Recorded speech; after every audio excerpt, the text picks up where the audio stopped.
If you want a crash course on how not to do a live service, Suicide Squad Kill the Justice League, well, I don't know if I'd put it at the top of the list because there's so many examples of this, but it's definitely up there. I've already talked about its myriad woes, including the fact that the game itself is just not all that compelling. It's got like a decently fun campaign with some neat cutscenes here and there and some great performances from the actors and stuff like that.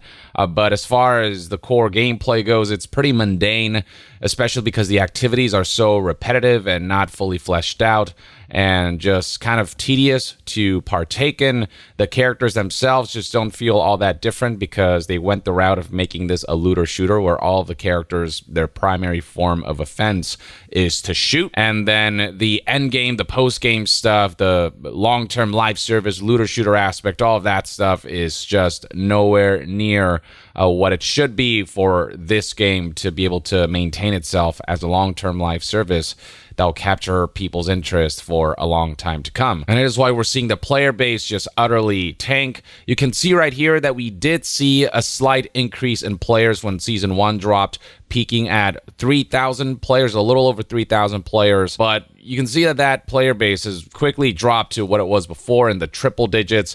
This is a live service that is doomed to die at this pace. This is just simply not enough players for this to be a justifiable expense for publisher Warner Brothers. And I'll remind you again that even the single-player game Arkham Knight, Batman Arkham Knight, Rocksteady's last entry, has more players than the live service Suicide Squad Kill the Justice League, which further highlights just how little interest there is surrounding this game and how much it disappointed. Even for Warner Brothers, financially speaking, they've straight up come out and said that Suicide Squad Kill the Justice League has fallen short of expectations. Matters aren't helped by the fact that the game has been plagued by certain technical issues that would make the game unplayable for many, especially due to server-side problems that further highlights the folly of making a single-player campaign online only. That meant that if there are server problems, you can't even engage with the single player stuff. And then for those who like to engage with the multiplayer side of things, cheaters has been a significant problem that has been plaguing this game, with plenty of leaderboards showing numbers that are simply not feasible unless you're hacking. And then in my last video, I talked about just what a disaster the launch of Season 1 and the Joker DLC has been. This right here is an article from Paul Tassi that highlights all of the key points explaining why this Season 1 content release is so, and I quote, unbelievably bad. Basic bullet points is that there's basically no story content for Joker. There's a bunch of old mission types that you have to grind in order to unlock Joker, so it's a pain in the ass to even get to the point where you can play Joker. And then once you do get Joker, there are no new activities to engage in, so it's not all that engaging to play as Joker, which is made worse by the fact that because this is a looter shooter where the characters relatively feel the same, they all shoot guns, Joker, aside from a few mobility options and ultimates, he plays relatively the same as all the other characters. And then there are claims of like new types of missions and objectives that are just reshuffled or remixed versions of old objectives. And then there's some bugs like mastery levels apparently being kind of locked and just not working as intended. And stuff like the big climactic boss battle at the end of Season 1, it's just another reskinned campaign boss fight. It is essentially Brainiac, except instead of it being a Flash reskin like it was in the base game, it is now a Green Lantern reskin. This is the worst case scenario for a game that is in desperate need of some kind of proof that there is some life left in it. And all of this was made all the more insulting with the way they decided to paywall the ability to unlock Joker from the get-go. So they intentionally integrated a grind to unlock Joker via gameplay, an insufferable grind, so that you'd be tempted to pay. And this is despite the fact that it was promised that new characters would be free. And yes, you can technically unlock characters for free, but the fact that there is this big insufferable grind requirement and grind wall makes this just a really bad look, especially when games like Marvel's Avengers, which by itself didn't fare all that well, gave you heroes just right from the outset of new content release and right from the outset of a character launch. As if that wasn't enough of a grind fest, adding insult to injury is the way Suicide Squad Kill the Justice League has handled its Battle Pass, which Forbes right here reported on with a headline that reads, Suicide Squad Kill the Justice League's Battle Pass can be finished in just 1,500 missions. Obviously, that's a sarcastic remark.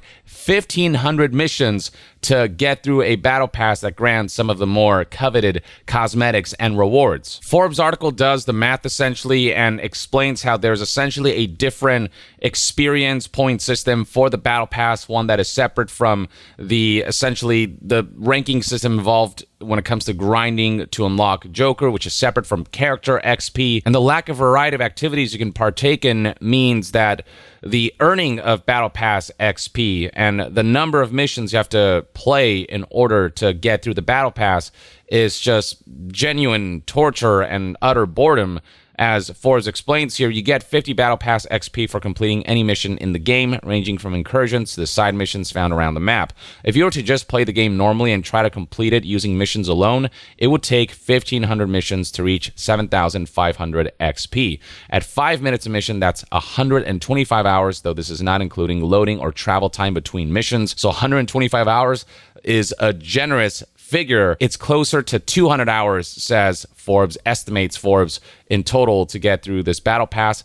As a pretty avid player, I have 80 hours in the entire game since launch. It takes about 10 hours to beat the campaign of Suicide Squad Kill the Justice League, and with a lackluster post-game with lackluster variety of mission activities, I mean, the fact that somebody managed to play 70 more hours is, I mean, that's a lot to ask for within itself, but the demand for roughly 200 hours so that you can unlock the rewards of a battle pass when the activity variety hasn't been bolstered, when the mission variety hasn't been bolstered, when the enemy variety hasn't been bolstered, that is just, that sounds like actual just torture through boredom and tedium. Forbes further adds that there are 3 daily bounties that award 350 Battle Pass XP each. Doing those, it would take you 71 days of logging in every day to do those, and then you can get 500 XP by shooting a bunch of drones around the map every single day.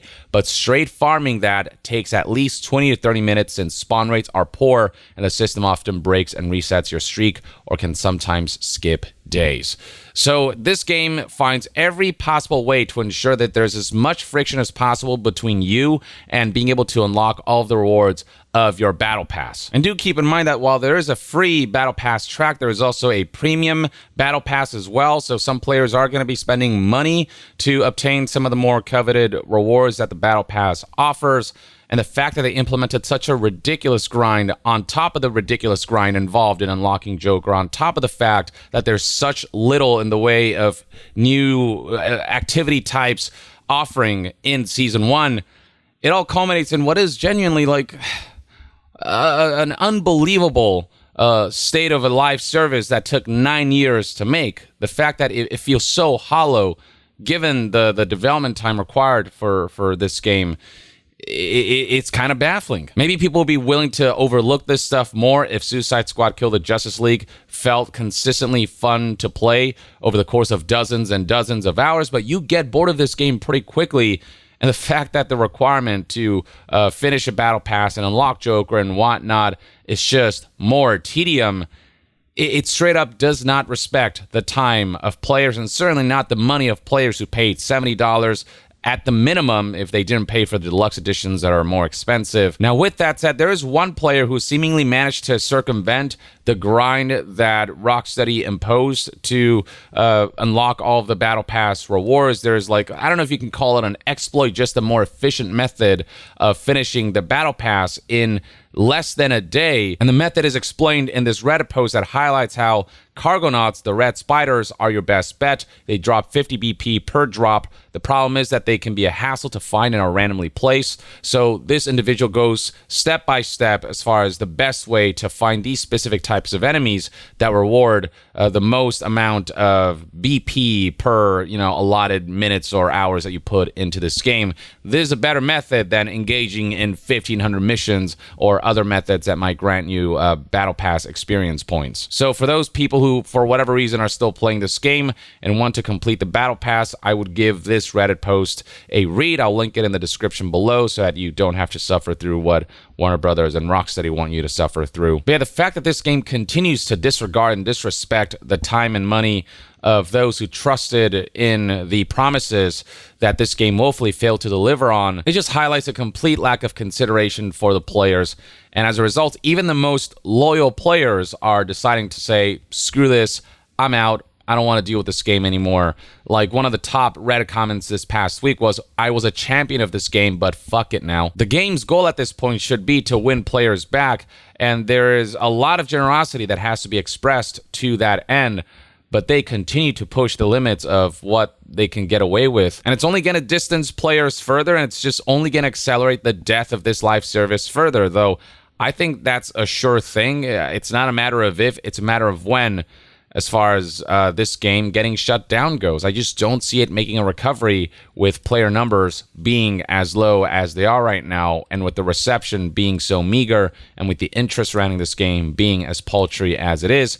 But Rocksteady and Warner Brothers will have us believe that everything's honky-dory and everything's going super well. In their latest developer update, they put out a statement that can only be best described as copium, stating things like, we're thrilled to see so many players enjoying the season of the Joker, when there's ample evidence out there that there are not many players checking this game out at this point, not only as far as Steam charts is concerned, but also other news outlets have highlighted just how quickly Suicide Squad Kill the Justice League fell out of the PlayStation Store's top 10 games and the Xbox Store's top 50 games. So even on consoles, it's clear that this game is not performing well. And by Warner Brothers' own admission, Suicide Squad Kill the Justice League fell below expectations. So them coming out with a statement saying, wow, look how well this game's doing, and wow, look at all these players enjoying the season of the Joker, when A, there are not that many players playing the game, and B, for those who are playing this game, a lot of them are expressing their lack of enjoyment, their discontent at the state of the game and the state of Season 1, and just the lackluster nature of the content release of Season 1 and the Joker DLC. I mean, this statement just kind of reeks of desperate copium, and they say that there's plenty of new content to discover, which is an outright lie. Again, one of the main gripes people have with Season 1 is the severe lack of new content to discover, the recycling of content that you have to grind through to unlock the actual new content. The Joker character, who's also pretty lacking when it comes to gameplay variety and when it comes to story content surrounding this brand new character. He has like one intro cutscene and then one in-game cutscene, and that's about it. This doesn't feel like an earnest conversation with the community. It just feels like somebody's just putting out the words that they need to put out for PR's sake. And it just doesn't feel genuine at all. And then to top it all off, Suicide Squad Kill the Justice League right now is being plagued with the issue of hackers somehow being able to access characters who haven't been released yet. So on Twitter, somebody noticed that one hacker in particular appears to have accessed Deathstroke and all associated gear. This was discovered by a Twitter user named Tricks Ridiculous, who tweeted, "These hackers are getting brazen. Top guy on the leaderboard really has Deathstroke in his party."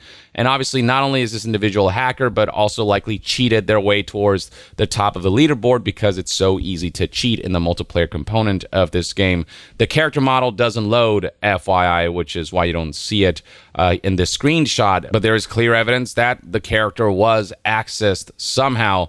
And then Warner Brothers went out of their way to take down this image. You can see right here, IGN, when they posted their screenshot of Tricks Ridiculous's tweet, the media cannot be displayed because it was removed by the copyright holder. Miller Ross, who's a reporter, expressed admonishment at the takedown that Warner Brothers engaged in, saying, "I'm not even kidding, but I wish I was. Warner Brothers Games just sent Tricks a DMCA claim over this off-screen photo of Suicide Squad Kill the Justice League's in-game leaderboard. They will literally spend more time stalking Twitter for leaks and banning hackers.